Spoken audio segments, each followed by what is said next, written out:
Ricoeur makes an explicit commitment to action in this chapter, although it is unclear whether the idea of insufficiency or incompleteness will be jettisoned in the dialectic of the past and the future that is synthesized in this presence of action.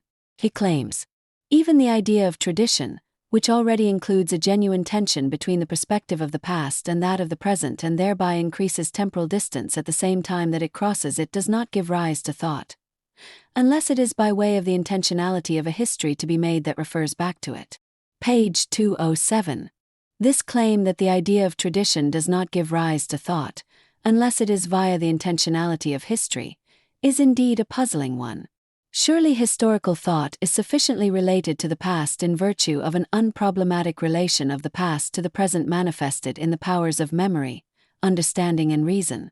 If the principle of sufficient reason is applicable in this case, then historical judgments relating to tradition must give rise to forms of thought that remember, understand and reason. Of course, if one, like Hegel, questions the sufficiency of human memory, understanding and reason, then the historical relation between the present and the past will be ruptured, and answers to questions relating to sufficient reasons for historical judgments and historical deeds will, indeed, become problematic. For Ricoeur, however, it is evident that the application of the categories of understanding and the principles of reason contribute to unnecessary abstraction about the past. This position can be supported by Ricoeur's view of symbolic language which, because of its structure of double meaning, requires a complex process of interpretation before we can be clear about this use of language. Ricoeur's claim in the context of this discussion is that it is symbols that give rise to thought. Texts which contain symbols, i.e., can only be sufficiently understood if a hermeneutical method is used to reveal the latent meaning of the symbols. Rather than appeal to memory, Ricoeur focuses upon insufficiency and forgetfulness in relation to the interplay of significations, and he claims that we need also to understand the interplay between our expectations of the future and our interpretations of the past, page 208, whilst simultaneously rejecting the tendency to think in abstractions about the past. Ricoeur then makes a phenomenological/hermeneutic attempt to combat the above form of forgetfulness via a discussion of Reinhard Koselleck's distinction between the categories of a space of experience and a horizon of expectation. The category of the past all but disappears in this discussion, which largely concentrates upon dialectic reasoning relating to the present and the future. Ricoeur raises the question, why speak of a space of experience rather than the persistence of the past in the present? Page 208. He fails, however, to provide us with an answer that maintains the integrity either of tradition or our historical knowledge relating to tradition. Ricoeur elaborates upon the above position by maintaining, whether it be a question of private experience or of experience transmitted by prior generations or current institutions, it is always a question of something foreign being overcome. Page 208. Even the above conception of expectation is insufficient or incomplete because expectation cannot be derived from experience. Page 208. Aristotle, Kant, and the later Wittgenstein would find the above idea of insufficiency or incompleteness in relation to judgments about the past or the future incomprehensible. Wittgenstein, for example, in his Philosophical Investigations, discusses the important scientific idea of the uniformity of nature, and has the following reflections to contribute. 472. The character of the belief in the uniformity of nature can perhaps be seen most clearly in the case in which we fear what we expect. Nothing could induce me to put my hand into a flame, although after all it is only in the past that I have burnt myself. 473. That the belief that the fire will burn me is of the same kind as the fear that it will burn me. 474. I shall get burnt if I put my hand in the fire. That is certainty. That is to say, here we see the meaning of certainty, what it amounts to, not the meaning of the word certainty. Wittgenstein's account focuses upon the central idea of action, juxtaposed to an idea of meaning, not confined to the realm of language. In the above, he finds no need for any kind of phenomenological/hermeneutic investigation into the thought involved in the belief that the fire will burn me. Present in the background of his reflections is an acknowledgement of the importance of the categories of understanding and the principles of reason, non-contradiction, sufficient reason. past previous experience and our statements about the past are, he argues, sufficient grounds for the expectation that the fire will burn me, and the category of causality is assumed in such an argument. Skepticism about the temporal categories of the past and the future would also be anathema to all forms of hylomorphic and critical investigation, as would skepticism about the integrity of tradition. The problem of whether we can defend a position claiming that civilization is progressing is, of course, a different and more complex matter, requiring the disentangling of many threads of evidence and argument for and against the thesis. Such evidence would have to include arguments for the truth of idealistic judgments, and perhaps also evidence for the Aristotelian claim that good prevails over evil over a longer period of time, millennia. The idea of tradition, when considered in a context of explanation/justification, is also, then, something that needs evaluation over such long time periods. Centuries may be the currency of historians, but such a limited time period is not the currency of philosophers. Cf. the Kantian claim that the kingdom of ends lies 100,000 years in the future. The philosophical idea of the uniformity of tradition will not relate merely to events such as believing we will be burned by the fire if we insert our hand, but also extend to the certainty we attach to the practical ideals of justice, freedom, and democracy. The journey toward a Greek telos of eudaimonia, good-spirited flourishing life, or the journey toward the kingdom of ends does, admittedly, in some sense suggest the idea of insufficiency, insofar as the past and the present are concerned, especially when compared with an ideal future. In fact, it is this form of insufficiency that justifies the conviction we have in the imperative ought form of judgment, e.g., we ought to keep promises, which in turn explains partly our commitment to ought forms of argumentation that are part of our justification of a particular action of keeping a promise.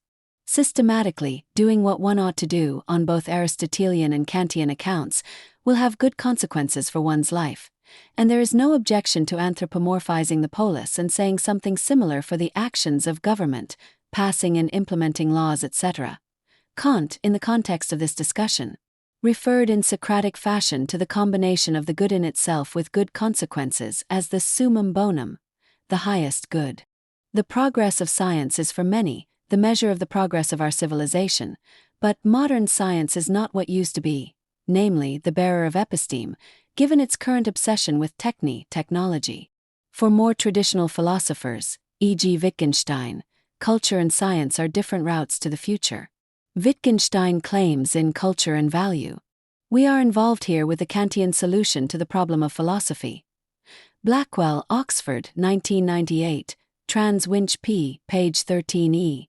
Wittgenstein's approach, however, differs from that of Kant, in that he turns to the task of clarifying the use of our language for his solutions to the problems of philosophy.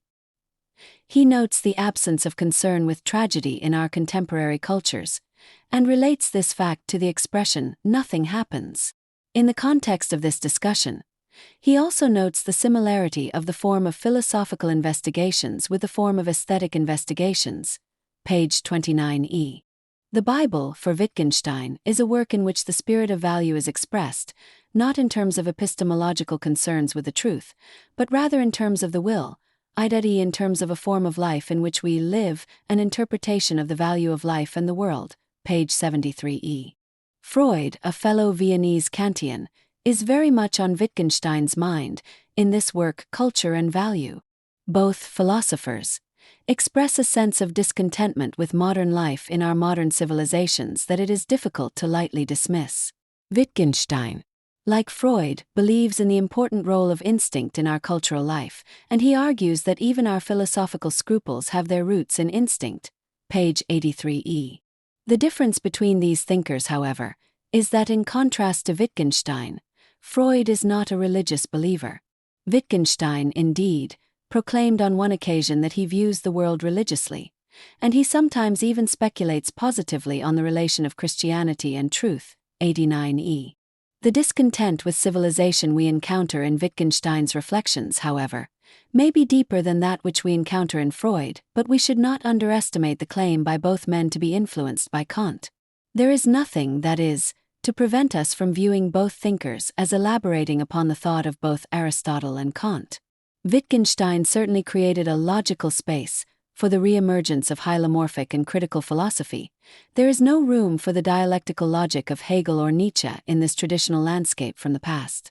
Ricoeur speaks of a new time in the context of evaluating the arguments for progress in the development of our civilizations, but he is uncertain about the realization of any better future, preferring to fixate upon the crises of the past and the present. What happens is always something other than we expected. Page 213. He connects this thought to the following claim. It is no longer certain that freedom, in the sense of an establishment of a civil society and a state of law, is the only hope or major expectation of a great part of humanity. Page 213. This looks initially like an empirical observation related to the number of discontents one experiences in everyday life, and perhaps disguises the extent to which these discontents, appearances notwithstanding, may yet believe that a better future is possible. Ricoeur suggests that the dream of a reconciled humanity may be a purely utopian expectation, and fears that the consequences of such a state of affairs is humanity despairing of all action. Page 215.